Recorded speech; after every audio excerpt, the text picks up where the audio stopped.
जय हिंद साथियों, welcome to self study classes with Sumit Jain YouTube channel में आप सभी का स्वागत है। दोस्तों, आज के इस वीडियो में हम पढ़ने वाले हैं हिंदी साहित्य से संबंधित निरंतर जो हमारी 1000 प्रश्नों की टेस्ट सीरीज चल रही है उसी का ये पार्ट 3 है। ठीक है, इसके पहले के 2 पार्ट जरूर देखें और 3 पार्ट है।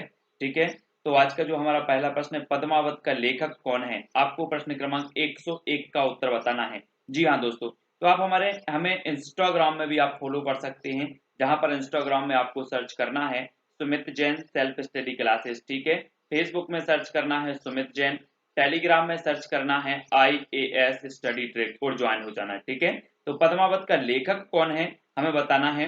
जायसी है, मंझन है, आलम या फिर उस्मान, कौन है पद्मावत के। तो सभी लोगों को पता है कि जो पद्मावत के लेखक माने जाते हैं वो कौन माने जाते हैं, वो माने जाते हैं जायसी, यानी कि मलिक मोहम्मद जायसी। ए नंबर आपका सही हो जाएगा। आचार्य रामचंद्र शुक्ल ने प्रेमाख्यान काव्य परंपरा का प्रथम कवि किसे माना है, किसे माना है। जायसी को, कुतुबन को, मुल्ला दाऊद या फिर मंझन को। प्रश्न क्रमांक 102। तब आपका बिल्कुल सही आंसर हो जाएगा दोस्तों। आचार्य रामचंद्र शुक्ल ने प्रेमाख्यान परंपरा का प्रथम कवि माना है कुतुबन। कुतुबन यानी कि जो विकल्प नंबर 2 है वो सही हो जाएगा। इनकी एक रचना है मृगावती, है ना, मृगावती, और मृगावती को इन्होंने प्रथम रचना माना है और प्रथम जो है कवि माना है कुतुबन को। अगला है दोस्तों, अष्टछाप की स्थापना कब हुई। प्रश्न क्रमांक है 103। अष्टछाप की स्थापना बताना है कब हुई है, जल्दी से बताएं, सभी लोगों को पता है। तब आपका बिल्कुल सही आंसर क्या हो जाएगा, अष्टछाप की जो स्थापना हुई वो हुई 1565। सा नंबर आपका बिल्कुल सही होगा। ठीक है, अगला दोस्त है सूरदास की भक्ति पद्धति का मेरुदंड कौन सी भक्ति है। सूरदास की भक्ति पद्धति का जो मेरुदंड है वो कौन सी भक्ति है। वैष्णव भक्ति, राम भक्ति, निर्गुण भक्ति या पुष्टि मार्गीय भक्ति। 104 का आंसर हमें बताना है।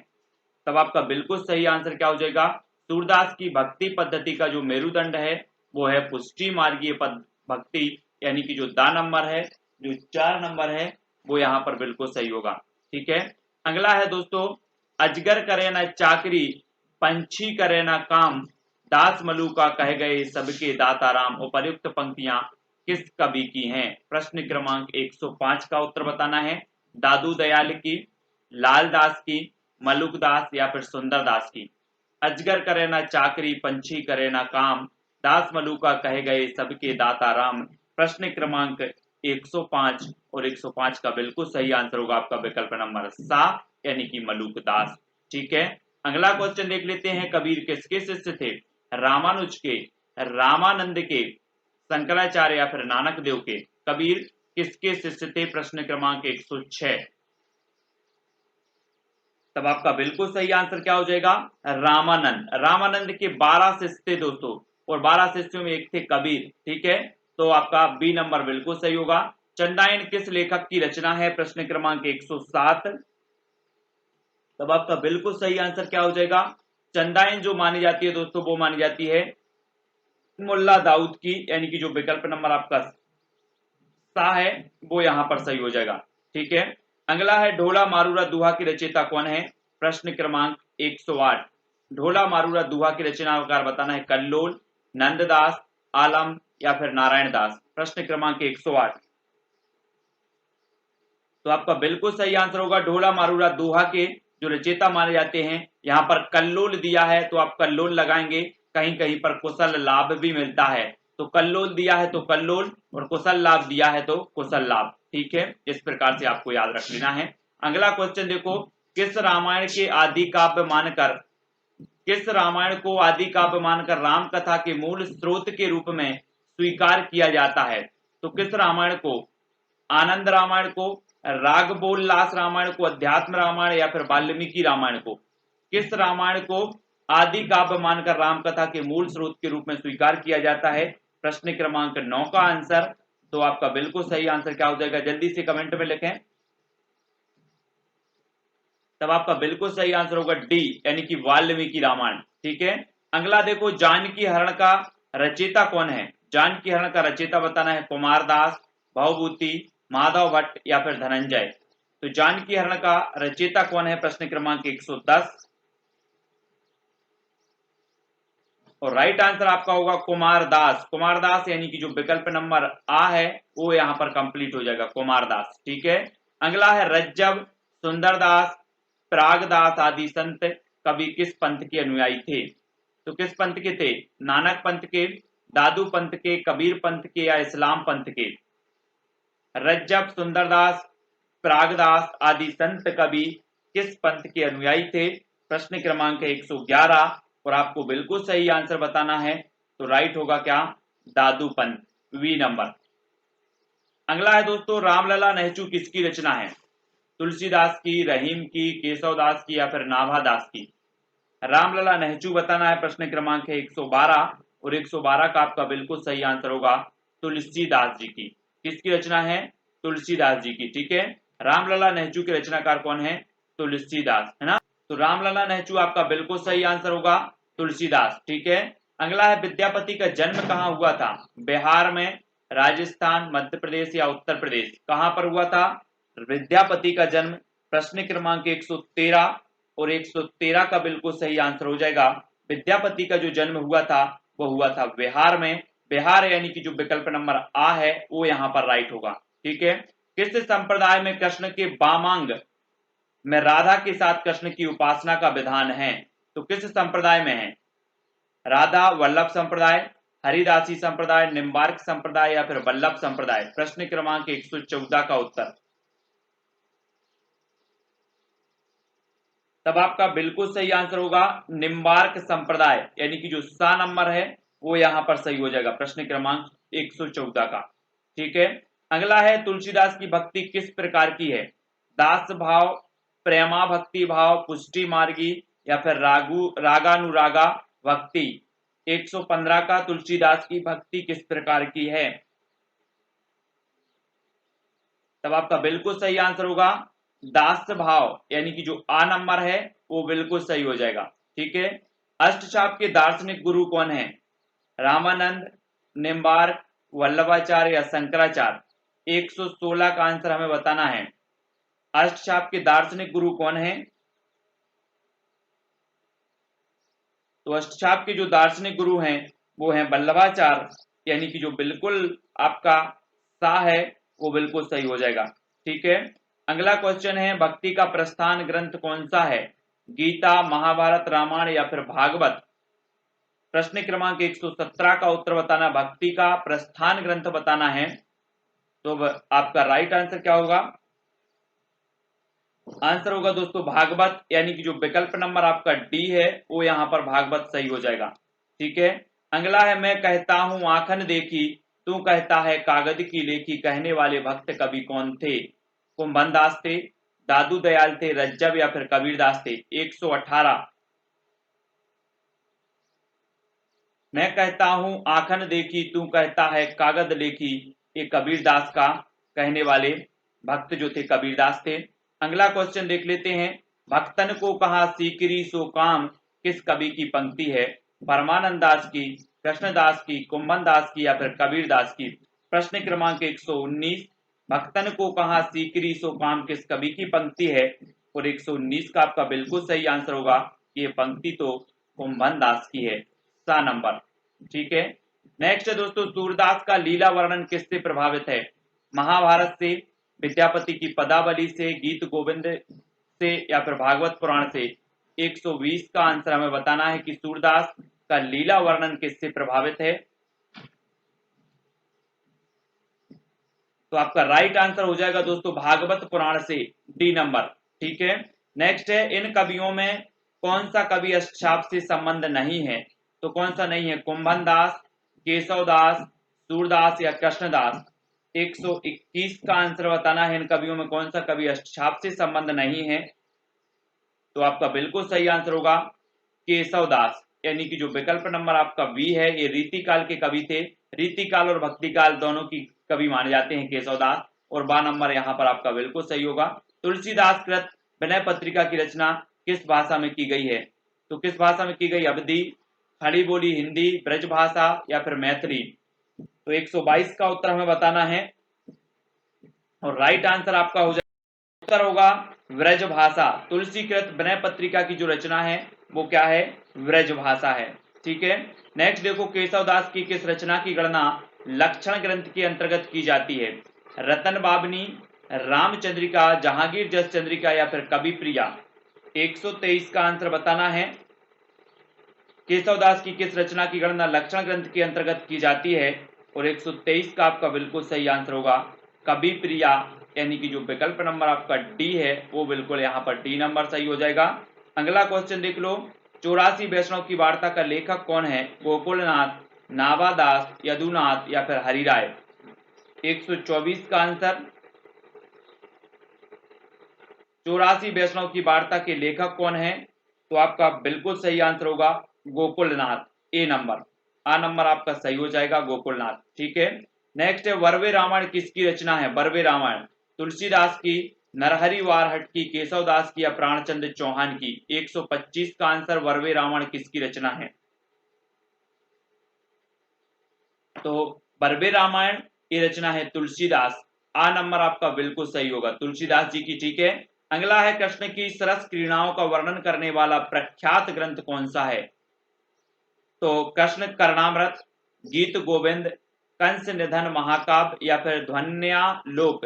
कृष्ण की सरस क्रीड़ाओं का वर्णन करने वाला प्रख्यात ग्रंथ कौन सा है, 126 का आंसर,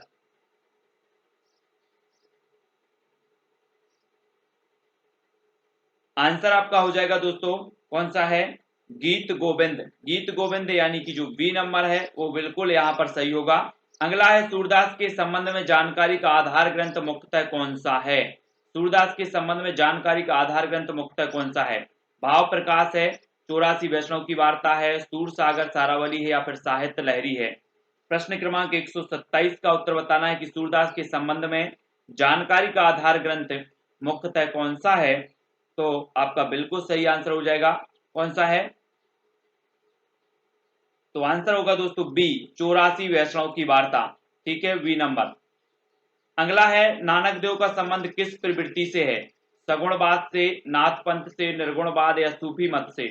128 का आंसर बताना है, नामदेव का संबंध किस प्रवृत्ति से है,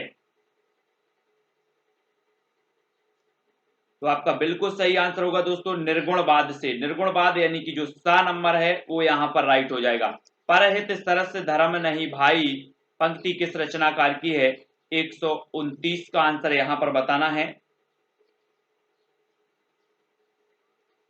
तब आपका बिल्कुल सही आंसर होगा तुलसीदास, आ नंबर। ठीक है, किस काव्यधारा के अंतर्गत मूर्ति पूजा और अवतारवाद का विरोध किया गया, सगुण काव्यधारा, कृष्ण काव्यधारा, राम काव्यधारा या संत काव्यधारा। किस काव्यधारा के अंतर्गत मूर्ति पूजा और अवतारवाद का विरोध किया गया, तो 130 का आपका बिल्कुल सही आंसर होगा किस काव्यधारा के अंतर्गत, उत्तर हो जाएगा संत काव्यधारा, यानी कि दा नंबर जो है वो बिल्कुल सही होगा। भक्ति काल के अंतर्गत किस काव्यधारा में विवाह पूर्व समाज निरपेक्ष स्वच्छंद प्रेम का निरूपण किया गया है, तो भक्ति काल के अंतर्गत किस काव्यधारा में विवाह पूर्व समाज निरपेक्ष स्वच्छंद प्रेम का निरूपण किया गया, कृष्ण काव्यधारा, सूफी काव्यधारा, सगुण काव्यधारा या निर्गुण काव्यधारा। 131 का आंसर बताना है, और आपका बिल्कुल सही आंसर होगा सूफी काव्यधारा, बी नंबर। ठीक है, अगला देख लो, कृष्ण गीतावली का रचयिता कौन है, कृष्ण गीतावली के रचयिता बताना है। 132 का आंसर, तो कृष्ण गीतावली की जो रचनाकार माने जाएंगे वो माने जाएंगे कौन, तुलसीदास, यानी कि सा नंबर आपका करेक्ट आंसर होगा। अगला है या लकुटे अरु कामरिया पर राज तिहुपुर को तजिडारो, इस पंक्ति की रचना किसने की, 133 का आंसर, सूरदास ने, रत्नाकर, रसखान या फिर नंददास ने। या लकुटी अरु कामरिया पर राज तिहुपुर को तजिडारो, इस पंक्ति के जो रचनाकार हैं वो कौन है, तो वो है दोस्तों रसखान, यानी कि जो विकल्प नंबर आपका सा है रसखान बिल्कुल सही हो जाएगा। ठीक है, अगला है मलिक मोहम्मद जायसी की रचना पद्मावत किस भाषा में है, तो किस भाषा में, 134 का आंसर बताना, मलिक मोहम्मद जायसी की रचना है पद्मावत, और पद्मावत किस भाषा में है, तब आपका बिल्कुल सही आंसर क्या हो जाएगा, आंसर होगा दोस्तों अवधी। अवधी यानी कि सा नंबर आपका करेक्ट आंसर यहां पर हो जाएगा। अगला देखो, मीराबाई की भक्ति किस भाव की है? वात्सल्य भाव की, माधुर भाव की, सख भाव की या फिर दास्य भाव की? ये क्वेश्चन कई बार पूछा गया। 135 का उत्तर, 35 का उत्तर हो जाएगा मीराबाई की जो भक्ति है वो है दोस्तों माधुर भाव, यानी बी नंबर आपका करेक्ट आंसर होगा। अगला क्वेश्चन है, जाके प्रिय ना राम बेदेही पंक्ति तुलसीदास की किस रचना से उद्धृत है? कवितावली से, गीतावली से, विनय पत्रिका से या फिर रामचरितमानस से? तो आपका राइट आंसर क्या हो जाएगा? विनय पत्रिका। विनय पत्रिका यानी कि जो सा नंबर है वो करेक्ट आंसर होगा। ठीक है, अगला देख लो, इनमें से किस कवि को ब्रज कोकिल कहा जाता है? सूरदास को, श्रीधर पाठक को, रसखान को या सत्यनारायण कविरत्न को? किस कवि को ब्रज कोकिल कहा जाता है? प्रश्न क्रमांक 137 और 137 का आपका बिल्कुल सही जो आंसर होगा दोस्तों वो क्या हो जाएगा? सत्यनारायण कविरत्न को ब्रज कोकिल कहा जाता है, ब्रज कोकिल। डी नंबर, दा नंबर आपका यहाँ पर कंप्लीट होगा। अगला है, संत साहित्य में सबसे अधिक पंडित कौन कवि थे? जल्दी से बताओ, रज्जब, दरिया, सुंदरदास या दादू दयाल? 138 का आंसर,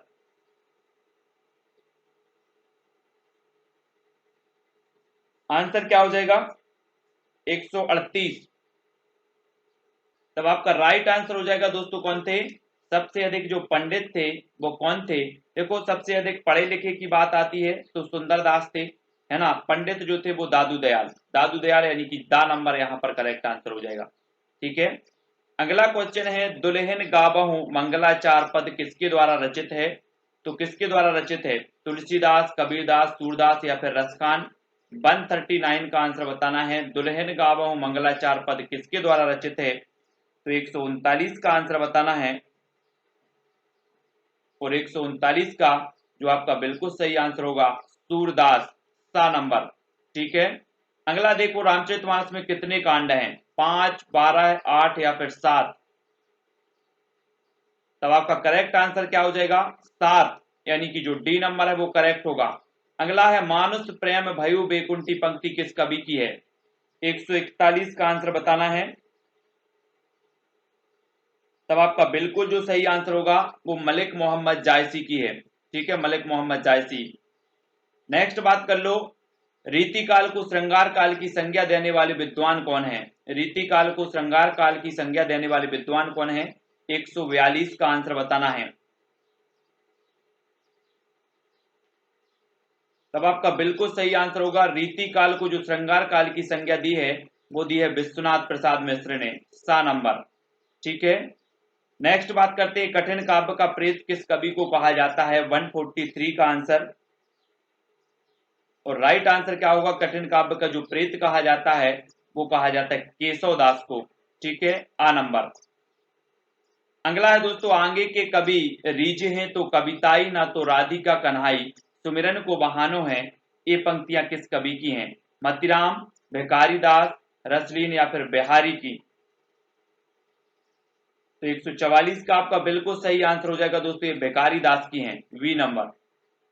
नेक्स्ट है, इनमें से कौन सी रचना मतीराम की है? सुजान चरित, कवि प्रिया, ललित ललाम या फिर जगत विनोद? 145 का जल्दी से कमेंट में लिखो। तो मतीराम की जो रचना है वो रचना कौन सी है? ललित ललाम, यानी कि सा नंबर आपका करेक्ट आंसर हो जाएगा। तो इसी प्रकार से ये हमारा पार्ट 3 था। ठीक है, हिंदी साहित्य में और बहुत सारे ऐसे पार्ट आने वाले हैं, तो फटाफट से सभी को लाइक करना है और रोज रात्रि 9 बजे वीडियो जरूर देखना है हिंदी साहित्य का। नेट वाले, पीजीटी, टेट वाले, टीजीटी वाले और भी जिस भी परीक्षा में हिंदी साहित्य पूछा जाता है उनसे संबंधित बहुत ही महत्वपूर्ण प्रश्न है। वीडियो कैसा लगा कमेंट के माध्यम से फटाफट से बताना है, लाइक करना है और शेयर करना है। आज के वीडियो के लिए बस इतना ही। जय हिंद,